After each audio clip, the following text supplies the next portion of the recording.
কেইবাটাও আন্দোলনে ভাৰতবৰ্ষৰ স্বাধীনতা সংগ্ৰামত অধিক শক্তিশালী জনজাতীয় স্বাধীনতা সংগ্ৰামীসকলে দেশৰ বাবে কৰা নিস্বাৰ্থ ত্যাগৰ সোঁৱৰণত দেশৰ যশস্বী নেতা ভাৰতবৰ্ষৰ মাননীয় প্ৰধানমন্ত্ৰী আজি জনজাতীয় গৌৰৱ দিৱস উপলক্ষে ভাৰতবৰ্ষৰ মাননীয় প্ৰধানমন্ত্ৰী শ্ৰী নৰেন্দ্ৰ মোদী মহোদয়ে বিহাৰৰ পৰা সমগ্ৰ দেশবাসীক সম্বোধন কৰিব। উক্ত অনুষ্ঠানৰ পোনপটীয়া সম্প্ৰচাৰ কিছু সময়ৰ পাছতেই আৰম্ভ হ'ব আৰু এতিয়া জনজাতীয় স্বাধীনতা সংগ্ৰামী ধৰতী আবা ভগৱান বিৰছা মুণ্ডাৰ প্ৰতিচ্ছবিত পুষ্পাঞ্জলি অৰ্পণ আৰু বন্তি প্ৰজ্বলন কৰা হৈছে।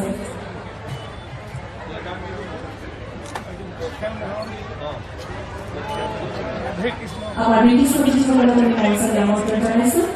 আজিৰ এই অনুষ্ঠানত আমাৰ মাজত উপস্থিত আছে ভাৰত চৰকাৰৰ বন্দৰ জাহাজ আৰু চৰকাৰী বিভাগৰ মাননীয় মন্ত্ৰী শ্ৰীযুত সৰ্বানন্দ সোণোৱাল মহোদয়, অসম চৰকাৰৰ শ্ৰম নিয়োগ বিভাগৰ মাননীয় মন্ত্ৰী শ্ৰী সঞ্জয় কিষাণ মহোদয়, দেউৰী স্বাস্থ্য পৰিষদৰ মুখ্য কাৰ্যবাহী সদস্য ভৈৰৱ দেউৰী মহোদয়, ডিব্ৰুগড় মিউনিচিপাল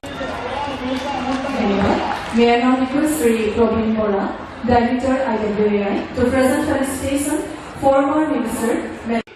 আমি সকলোৱে আমাৰ স্বাধীনতা সংগ্ৰামী ভগৱান বিৰছা মুণ্ডাৰ প্ৰতি গভীৰ শ্ৰদ্ধাঞ্জলি জনাই এই মহাস্থানত সংকল্প গ্ৰহণ কৰিছো যে আমি আমাৰ যিখিনি ৰাষ্ট্ৰীয় দায়িত্ব, জাতীয় দায়িত্ব, আমি নাগৰিক হিচাপে সেইখিনি দায়িত্ব আমি নিষ্ঠা সহকাৰে পালন কৰিম।